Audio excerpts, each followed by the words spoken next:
Thanks, everyone, for listening. Welcome back, everybody. We're diving deep today into some pretty interesting stuff. Yeah.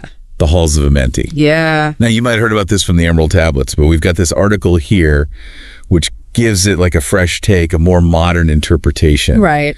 And it's just chock full of thought-provoking ideas. Yeah, it's really interesting how this article tries to, decode ancient wisdom using a modern lens, you know what I mean? I like that. Yeah, decoding ancient wisdom. Yeah. So where do we even begin with this whole idea of the Halls of Amenti? Well, think of it as like this cosmic filter between us, in the physical world and the ultimate source of consciousness. Okay. The article calls this source the omega point. Mm-hmm. And it's similar to the idea of God consciousness, right? Mm-hmm. But it's explained through this really cool framework of, dimensions and vibrations. Okay, a cosmic filter. Yeah. All right, so we're already getting pretty philosophical here. Yeah. But if this filter is separating us from ultimate consciousness, how do we get through it? Well, that's where things get really interesting. Okay. The article suggests that we need a certain kind of knowledge and wisdom to pass through. Okay. And it ties this concept to the idea of reincarnation. Reincarnation. Yeah, we keep cycling back through this filter, through the Halls of Amenti, until we learn a fundamental truth.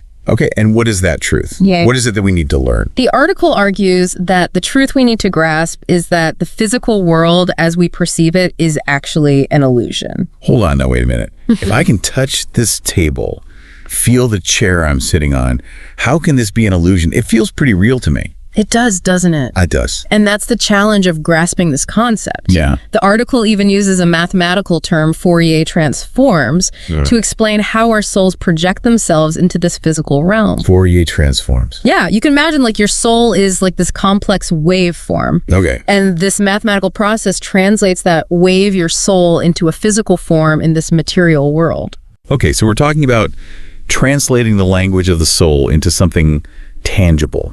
Something that our senses can pick up. Exactly. I'm starting to see the connection here between the mystical and the scientific approaches. Yeah. But this idea of the world being like a projection, is there anything we can relate this to? Something a bit more familiar? Absolutely. Think about Plato's allegory of the cave. Okay. Remember the prisoners in that story? Yeah. They see shadows on the wall, and they think that those shadows are reality. Right. But it's only when somebody escapes the cave and sees the real source of light that they understand the limitations of their perception. Mm-hmm. And the article's suggesting that we're a lot like those prisoners. We're mistaking a limited perception for the whole picture. So are you saying that our senses are essentially giving us this limited, distorted view of reality? That's a great question. Are they part of the problem here? Well, the article dives right into that and argues that our senses, while helpful for navigating this physical world, are actually limiting our understanding of the true nature of reality.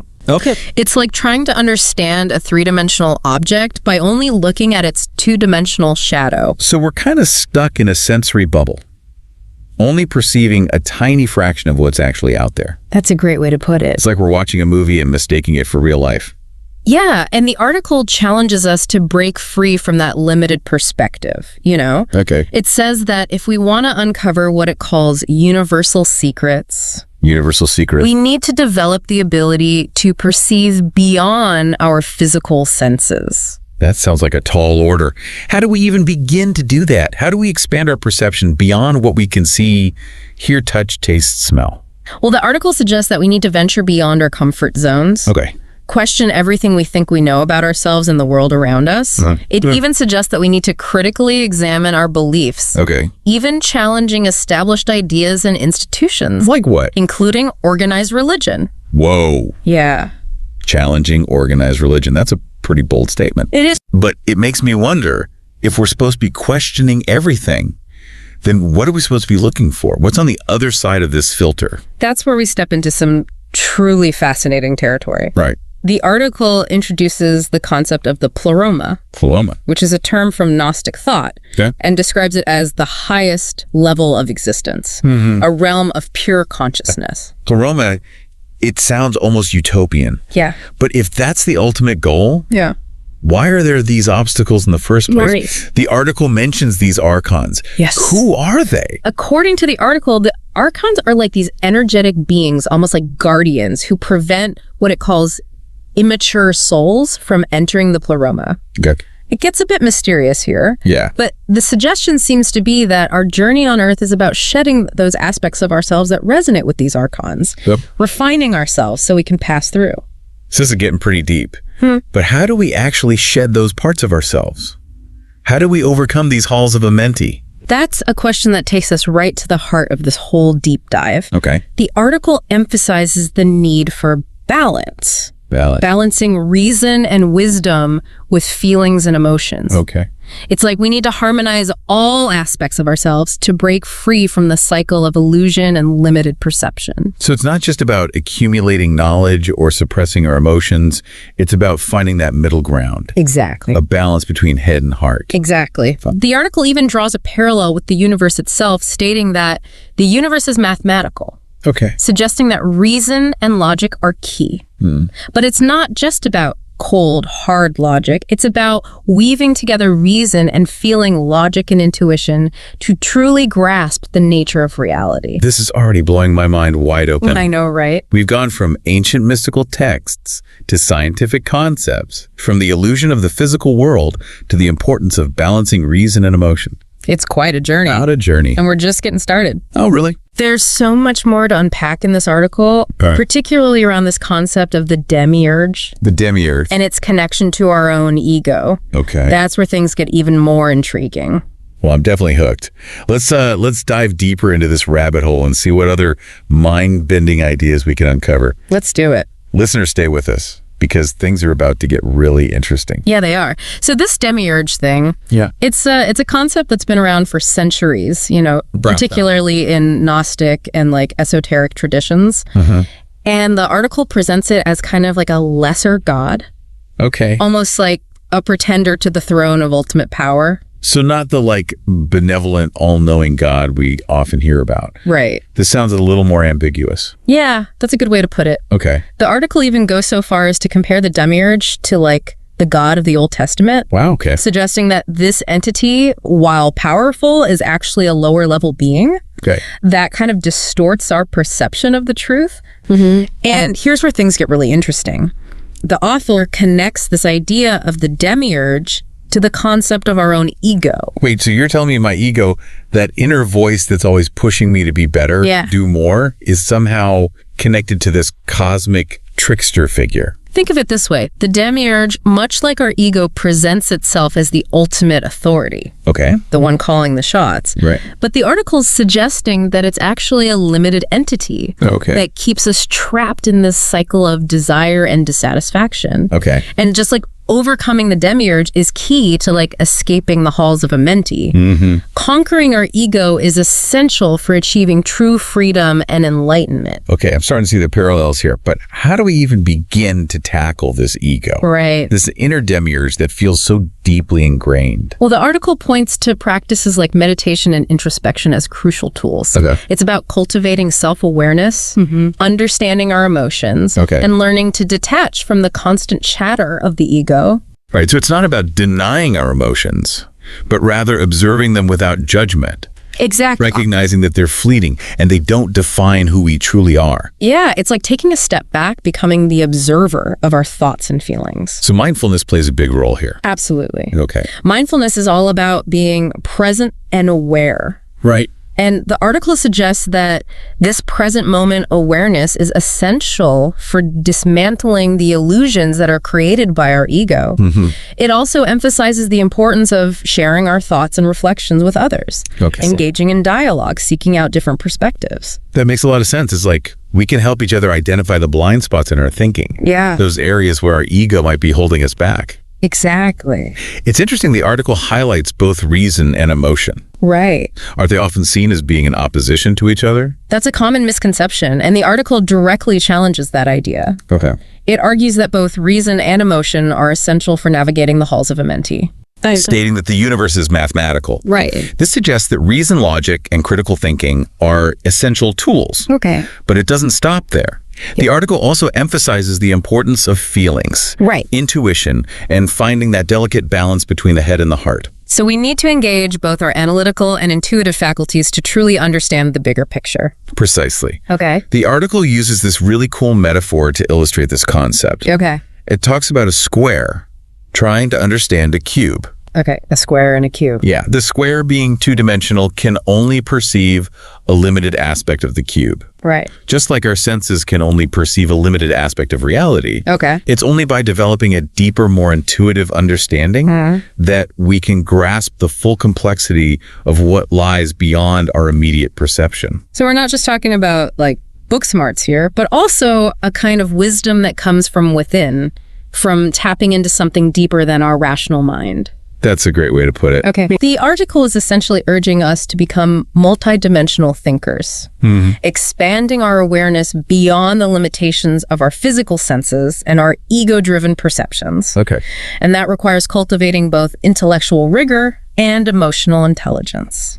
This concept of the Halls of Amenti is starting to feel less like a mystical barrier. Yeah. And more like a powerful metaphor for the challenges we all face on the path to self-discovery and enlightenment? I think that's a really insightful observation. Thanks. The Halls of Amenti, as presented in this article, symbolize the limitations we impose on ourselves, the illusions we cling to, and the internal battles we must overcome to reach our full potential. We've covered a lot of ground here. We have. The filter, the projections, the gatekeepers, the demiurge, the ego. Yeah. But I'm still curious about how we actually move through these Halls of Amenti. Right. Does the article give any specific guidance on how to do that?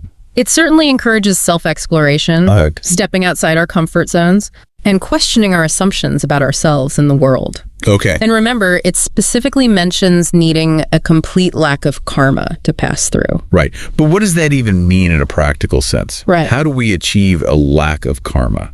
That's where the article gets a bit more elusive. Okay. It acknowledges the difficulty of expressing these higher dimensional concepts in our everyday language. So maybe it's more about the journey than the destination. Yeah. The process of self-discovery and growth is what really matters, even if the ultimate goal remains somewhat mysterious. I think that's a very insightful point. Okay. The article seems to be encouraging us to embrace the mystery, trust the process, and keep seeking even without all the answers. That's actually quite liberating. It takes the pressure off needing to have everything figured out. Yeah. And allows us to simply focus on the journey of self-discovery. Exactly. Yeah. And that journey, as the article suggests, involves balancing reason and wisdom, feelings and emotions, integrating all aspects of ourselves to navigate the complexities of life. This has been an incredible deep dive so far. It really has. We've explored ancient mystical texts, modern scientific concepts, the nature of reality, the power of consciousness. Quite an adventure. What an adventure. It's been a fascinating exploration, and I think the most important thing is that it sparks your curiosity. Yeah. And encourages you to kind of keep exploring these big questions. Absolutely. But before we wrap things up, there's one more point in the article I'd love to explore. Okay. It has to do with the very nature of our reality. All right. And you might just blow your mind. All right, lay it on me. Yeah. I am so ready for my mind to be blown. Well, remember how we were talking about the world being a projection? Yeah. Like those shadows on the wall of Plato's cave? Yeah, that really got me thinking. Well, the article takes that idea even further. Okay. And it suggests that if our world truly is a projection, it's not just a static one. Okay. It implies that we as conscious beings actually have the ability to shape and influence that projection. Hold on, so you're saying we're not just passively watching this projected reality, we can actually change it. Exactly. So we're like co-creators. Exactly. It's a pretty radical idea. Yeah. But it aligns with some emerging theories in fields like quantum physics and consciousness studies. Okay. The idea is that our thoughts, beliefs, and intentions actually influence the world around us. So it's not just about escaping the Halls of Amenti. It's about realizing that we have the power to reshape those halls. That's a brilliant way to put it. The article doesn't state that directly. Okay. But I think it's a natural extension of the ideas that it presents. Okay. If we can move beyond the limitations of our ego and connect with a higher level of consciousness, we gain the potential to influence the very fabric of our reality. Whoa, this is getting pretty deep. Yeah. But it's also incredibly empowering to think that we're not just at the mercy of circumstance. Yeah. We can be active participants in shaping our lives and even the evolution of consciousness itself. Precisely. And I think that's the ultimate message the article's trying to convey. Okay. It's an invitation to step out of our comfort zones, question our assumptions, explore the depths of our consciousness, and recognize the incredible power we possess to shape our reality. What a journey this has been. We started with ancient mystical texts and ended up exploring cutting-edge scientific concepts, all while contemplating the nature of reality and the power of consciousness. It's been quite the exploration. It has. And the best part is that it sparks curiosity and encourages us to keep exploring these big questions. Absolutely. So for our listeners out there, we'll leave you with this final thought-provoking question. Okay. If our world is truly a projection, what does that mean for your ability to shape your own reality? What would you change? What would you create? Take some time to reflect on that question. We'd love to hear your thoughts and insights in the comments. Until next time, deep divers, keep exploring, keep questioning, and keep expanding your awareness.